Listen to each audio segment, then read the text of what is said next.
Intermediate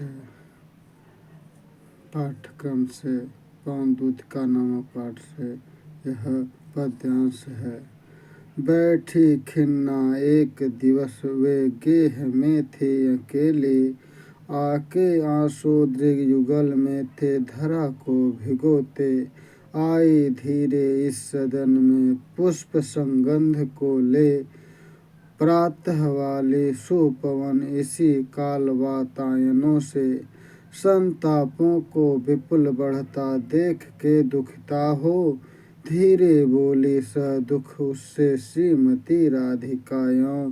प्यारी प्रातः पवन इतना क्यों मुझे है सताते, क्या तू भी है कलुषित हुई काल की क्रूरता से। मेरे प्यारे नौ जलद से कंज से नेत्र वाले, मेरे प्यारे नौ जलद से कंज से नेत्र वाले। जाके आए न मधुबन से और न भेजा संदेशा, मैं रो रो के प्रिय विरह में बावली हो रही हूँ। जाके मेरी सब दुख कथा श्याम को तू सुना दे।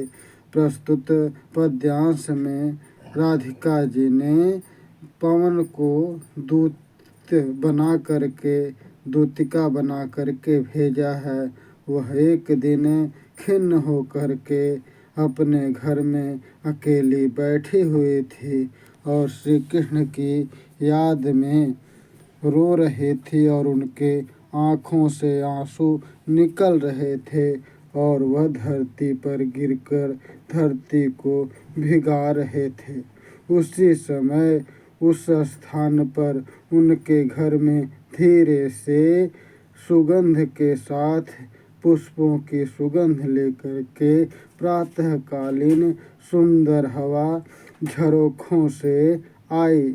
संतापों को मिटा बढ़ता देख करके दुखित हो करके धीरे से श्रीमती राधिका जी ने उस पवन दूतिका से कही, हे प्यारी पवन, तुम इतना मुझे क्यों सताती हो, मुझे इतना क्यों दुख देती हो।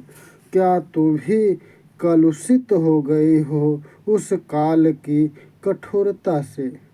मेरे प्यारे नौ जलद से कंज नेत्र वाले जो मेरे आँख हैं, वह उस बादल के द्वारा जो जल निकलता है उसी तरह से उससे भी नेत्र से जल आंसू निकल रहे हैं। और श्री कृष्ण जी ने कहा था कि हम कुछ ही दिन में लौट आएंगे, लेकिन वह मधुबन भी नहीं आए और न ही उन्होंने संदेशा भेजा।